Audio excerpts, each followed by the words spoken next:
6 millions de Canadiens n'ont pas accès à une médecine de famille et ça prend 30 semaines pour avoir accès à un spécialiste de santé. En même temps, les libéraux vous forcent de payer des impôts très élevés afin de financer des services de santé supplémentaires et de luxe pour des demandeurs d'asile qui n'ont jamais contribué à notre système. Pour être clair, ça inclut des services de santé qui ne sont pas disponibles à vous, des services supplémentaires.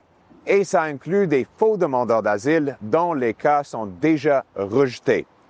En même temps, les libéraux augmentent le coût de ces programmes de 1000%, plus de 1 milliard de dollars pour payer ces bénéfices, 1 milliard qui ne peut pas aller dans nos hôpitaux et qui augmente des listes d'attente.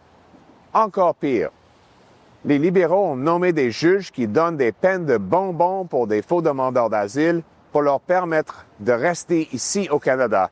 Ça cause davantage de criminalité, ça cause davantage de problèmes ici au Canada. Assez, c'est assez. C'est pour ça que les conservateurs proposeront une motion demain qui va, de 1, forcer une revue des bénéfices et des services de santé financés par vous pour des faux demandeurs d'asile pour nous assurer qu'ils n'obtiennent pas un service supplémentaire que vous. Deuxièmement, limiter les services de santé aux services d'urgence pour des faux demandeurs d'asile. Et troisièmement, garantir que les demandeurs d'asile qui font les crimes ici au Canada sont expulsés de notre pays et envoyés dans leur pays d'origine. Nous voulons un Canada où vous pouvez obtenir des services de santé, un emploi, du logement, et que les Canadiens qui ont travaillé et contribué sont traités avec un juste et équitable système.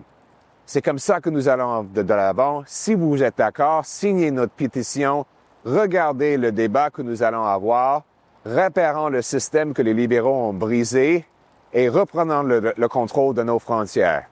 Merci beaucoup et on va continuer de travailler pour vous.